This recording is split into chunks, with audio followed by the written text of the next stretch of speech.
came here in the 90s and raced when it was Fort Gordon when they had it here a long time. Oh my goodness.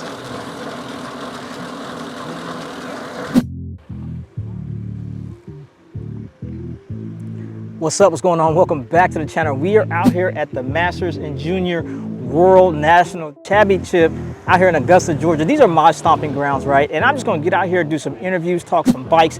Today is the time trial day, so there's a lot of time trial bikes out here. So we're gonna walk around, talk some bikes to people, and I'm gonna get some footage for y'all. That's some cool stuff, man. So let's get after it, man. Like I said, jumping right into it, look at this guy on this S-Works Shiv TT. Oh my goodness, that is a badass TT bike, man. It was so dope seeing these guys load up and launch off the ramp onto the course, man. Another timeless classic bike is the Cervelo P5. Man, it's just something about the lines in that bike. It's like super sexy, man. I got a deep love for Cervelo. My first time trial bike was a Cervelo P3, and I absolutely love that bike. But it's something about that P5. Ooh, that's a good looking time trial bike, man. Very, very dope. And even, I'm just looking at this lineup. It is the National, so they got everything out here. The Canyon Speedmax. Oh my goodness. If I had a dream TT bike, this is probably it, man, because just the lines in that bike, the cockpit, all the integrated storage, like the bang for buck. Canyon is just crushing it, bro. And he got that sexy ass helmet on. That's that specialized TT5, man. If you don't know the helmet, yo, that is the helmet. It comes with like this kind of aero sock thing. He don't have it on, but yeah, that TT5, that's on my list, man. I want that helmet. And listen, it ain't just the men's. The ladies is out there too. She is on that new Scott Plasma TT. Ooh, that is a beast ass bike, man. And then looking at the staging area, you got this female right here. She's waiting to go. And she's on that, man, she's on that Cervelo as well, man. I'm telling you, that Cervelo P5 is a badass bike. But this Scott Plasma RCTT, that is a good looking bike, man. Oh my goodness. So like I said, watching them race is one thing. But when they be coming across that line, oh, you just be watching, they be coming through, they be like, yo. That just get me excited, man. And you can look up, see the top. It's very, very dope. Just seeing these people come from all over the world and getting after it on this bike races, just being able to see the scene. And for me specifically, having it here locally in Augusta, man, it just had to go check it out, right? This is a classic bike right here. For those that don't know this bike, this is a giant Trinity Advance. There's a guy named Matt Bottrell, right? I'm going to drop a link so you can watch this video. Matt Bottrell is a time trial specialist, bro, and he's a beast. He has this video where he's talking about his giant Trinity Advance setups, and it's an older video, but dude, I done watched this video like 1,000 times, man. I'm gonna drop it. You gotta check it out. But this giant Trinity, this is a badass bike, man. He got the drag to zero cockpit on there. That is what's up, man. That is really, ooh, that's a good looking bike. Oh my goodness, got the MVs on there with the custom decals with the gradient. That's dope, man. But the one bike that we seen from the opener, yo, this Factor Hanzo, man. Ooh, he got the tri-spoke. He got the full disc wheel. He on the kicker roller. My man is getting it. If you look at his sleeve, he the California state champ. So you know I had to get an interview with him. So I'm gonna cut to that so we can see what this man has to say about this bike and racing. Okay, so of all the bikes, why the Hanzo? Well, you know, the Slick didn't have a really good reputation. So Factor went back to the drawing board and created, in my mind, an aerodynamic masterpiece. This is definitely the fastest bike I've ever ridden. Wow. And every time I've done a time trial on it, I've podiumed, so I think that speaks for itself right there. It sure does. Because it ain't the Indian, I'll tell you that. So I noticed your cockpit, you got a lot of tri-rig stuff on there. What do you think about those tri-rig extensions? The thing I like about tri-rig is just the adaptability of it to find the right position. There's just a multitude of different positions you can do based on how they've designed it. Man. And you said regarding group set, you were running SRAM Red. Yeah, That is a beautiful group set. it is. And the beauty of it are the wireless blips. That just makes everything so much easier. And I found these little jewels that go right into the bar ends that are blips. So the blips fit right in. So when you talk about getting fit, I mean, my thumbs fall right into the...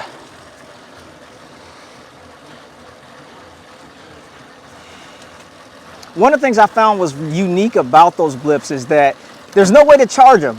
They say they should last about like 7 years, but kind of like once they're done, they're done. Yeah. But I still think they're very much worth the investment. No doubt. And on your red, what chain ring are you running? I'm running a 52, Wow. 1027. Whew. There's some tight gears. There's a little bit of heels on this course. Yeah. Oh, man. Well, if you're not going up them in big ring, you're probably not going to place. So. And what do you think about your trainer? The Wahoo. The kicker roller. So I kind of have a rule that 24 hours before the race, I'm not touching my bike. I don't want to do anything to it. It's set up and ready to go. Okay. I've done a training ride on it. Everything works great. So I don't want to touch anything. This allows me not to touch anything to do my warm-up. And I could put any kind of bike on here. Definitely. So I do think that's one of the great benefits of that bike. I see a lot of people run like the feedback sports ones. But like you said, even with the feedback, you got to take your wheel off, and it's kind of like you're messing with the configuration. Yeah. This one, it's like you take your bike off, you're just ready to go. Yeah, I have the Wahoos where you take the back wheel off, and they're great. And if you want to dial in the erg mode instead of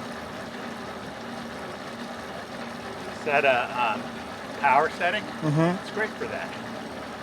But for warm up for races, I think this is the way to go. Okay.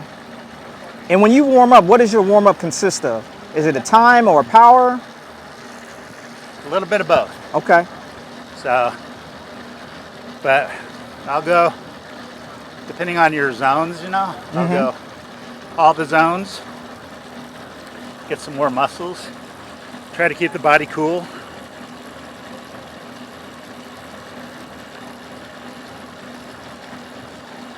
Man.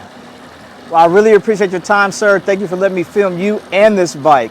You It's bet. looking great. Thanks for hearing me out. Appreciate it. No problem, sir. You have a great day. Yo, that Factor Hanzo is a beautiful bike, man. So I turn around, I'm walking through the parking lot, and I come up on this Cannondale slice, right? And I'm looking at it, I'm like, yo, that's dope. And looking at the color scheme with the purple and pink, it kind of reminded me of like an EF education type of theme, right? Caught up with the rider, Miss Andrea, and you know I had to stop and talk to her for a second. So without further ado, Miss Andrea. All right. Hey, how are you? What's going on? Talk to me. Who are you? What are you doing here in Georgia? Yeah, so my name is Andrea Tyson, and I am here for the Masters Nats. And this is the TT portion today. We've got the next several days with road race and crit coming up. Okay. Yeah, so this is my baby. She's been actually all over the world. Recently have been racing with alongside Team USA, representing Team USA with the at the Para World Cups. I'm not on the team, but I'm representing the US, and will be representing the US for the World Championships coming up. So yeah, but I'm also a master racer, and I'm proud to be able to be here, and you know, cycling's the only thing I can do because of my disability, and I'm just thrilled to be able to do it. So how long have you been cycling, and why cycling? So I've been cycling. I started actually as a mountain biker, and it was because I was in a pretty devastating car accident. I was a runner, and had to learn to walk again. Had some big disabilities, and you know, I was told I could never ride or run. So they said, you know, maybe you can ride a bike. So I decided that that's what I was going to do, and That was 30 years ago. So, I did that recreationally, loved it. It was very competitive, or I'm a competitive person. Didn't get into it after having kids and life and moving around the country a bazillion times. And so it was about 6-7 years ago, I rediscovered cycling, ended up getting into road cycling with some wonderful women racers in NorCal, and great influence. And so I kind of haven't looked back. Man, so you said NorCal. NorCal seems like the mecca of cycling. There's so much cycling going on there. Talk to me about the NorCal cycling scene. What is it like? It's amazing, and not having been anywhere else, you know, I just thought that's how it always was. You know, we have, we probably have like 30 or more races in a season, anywhere from crits to circuits to TTs to road races. You know, extremely active. We have, you know, I think maybe 3,000 registered racers, and it's quite competitive. Sometimes that can be, Can't be a bad thing. What's that? Can't be a bad thing. Well, it can be kind of imposing for somebody who's just getting into it. Particularly, like I didn't get into to racing until I was 50, so a lot of women had been already racing for years. But it's also, there's so many rides and, you know, group rides and lots of, what's the word, kind of practice races. So there's a lot of good opportunity and an amazing community, all walks of life, all, you know, situations, all ages. We're all just for the love of cycling. So it's cool. So you do a little bit of everything regarding mountain biking, road cycling, time trialing. What's your favorite discipline out of all of those? So I haven't mountain biked in a long time. Okay. So I wish I could say that was. Certainly at the time it was a life changer for me. But now I really love road racing and just starting to get into the whole time trial thing. As a paracyclist, there's a lot of competitions that are relying on, you know, TT. That's mostly what they're about. You know, we do have road races as well, but the TT is sort of the thing. Okay. So getting really used to that, and but I do love the road racing, and I really like to climb, and I just like to play bikes with my friends. And regarding your Cannondale Slice, what made you get this bike? Of all the bikes, why this one, and how do you like it? So, yeah, it was sort of a happenstance. You know, I don't have a ton of money, I'm a single mom of 3, and the opportunity came for Education First, TIBCO, SVB. Unfortunately, the women's team had disbanded because of the funding, and so they were selling a lot of their equipment. And so at the time, I, you know, really contacted them, worked through taking a look at the options. This was the best bike that they had. I had to put all the components together because I am a para-athlete. I actually have to have some adaptations. Okay. I have my crank arms are 2 different sizes because I have a leg length discrepancy. My foot doesn't bend. So I built it up myself, and it's just as beautiful. I love it. Nice. Okay. So I'm gonna film up your bike a little bit so I can get some on there. It's dirty. It's okay. Yo, Andrea was a ball of energy. I absolutely love talking to her. And like I said, there's all kind of bikes out here. As you can see, we got the S-Works Tarmac SL7 Legion joint. Man, this is still a very, very, very dope bike. I absolutely love the color paint scheme on this bike. But y'all do know that I do love my treks, man. I do love my treks. And I caught up with this guy, a young junior. He was racing. His name was Casey. I caught up with him. He had his Gen 7 Madone, and I'm going to do a little interview with him. And I'll drop his links and stuff below so you can check him out on Instagram. All right, we are out here. I got my guy Casey. What are you doing out here in Georgia, man? Talk to me. We're here for nationals, 15, 16 nationals with the Masters. Okay. And this is my bike, Trek Madone, Gen 7. I'm running Ultegra with cork cranks. I got the DT Swiss, nice and fast for the terrain. It's nice and flat out here, so I've got a deeper wheel. So when you say DT Swiss, right, you're running tubeless? Yeah, running tubeless. How do you like tubeless? I love it. It's best. I would never use anything else. You know, if you get a flat, you're not running tubeless, it's a pain to fix, but tubeless is perfect. And it's less rolling resistance, better all around. Okay. Since the Gen 8 just came out, that Gen 8 Madone, do you feel like you're missing anything, or you feel like the Gen 7 is the king? The Gen 7 fits me well. I'm a sprinter, so it's a little bit more aero, but the Gen 7 is still a great bike, especially for better climbing. It's lighter, but I would still ride this one. Being a sprinter, how do you like those RSL bars on there? These RSL bars are great. They have a nice flare to them.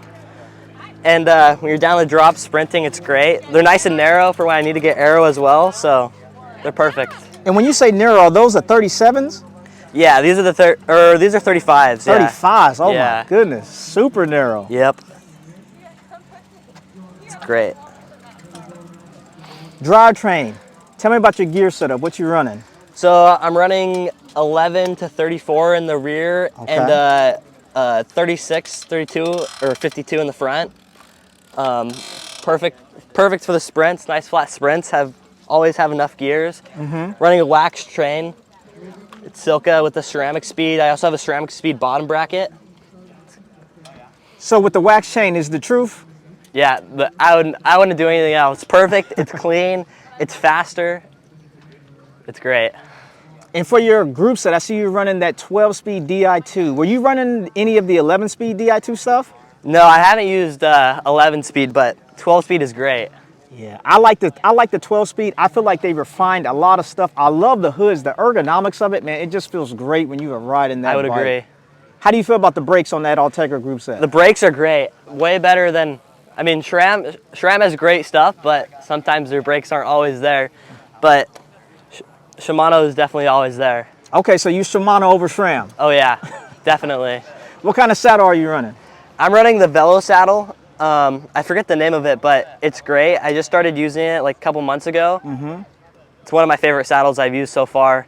Velo is they create Trek saddles, specialized saddles, mostly every saddle company out there. This is just like their own company. Okay.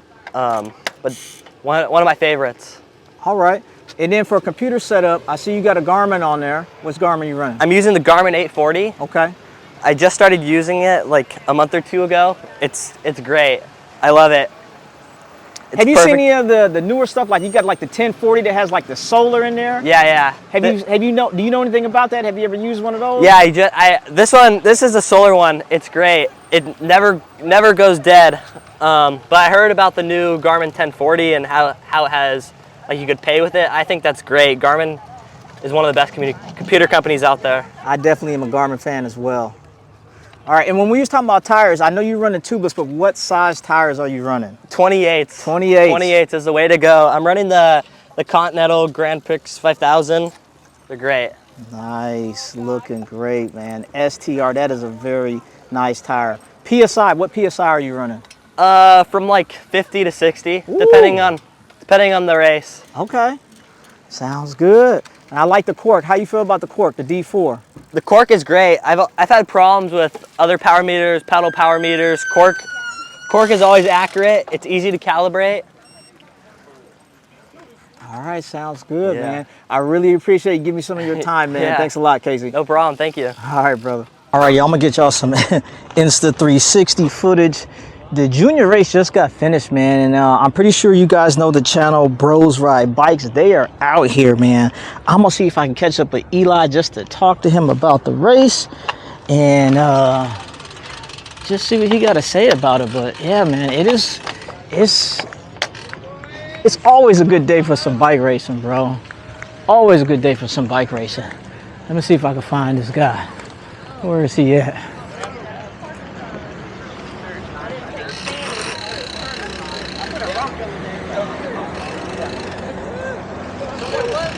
What's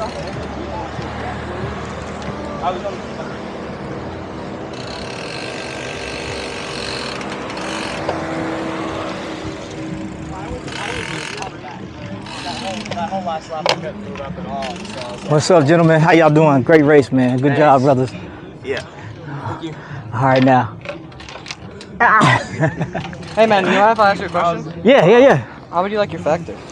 I don't know what happened. This is the best bike that I've ever built, owned, ridden, everything, man. Really? Yes, it is. It's a beast of a bike, man. I'm gonna get a new bike for 17, 18 next year, so I was like, it's alright.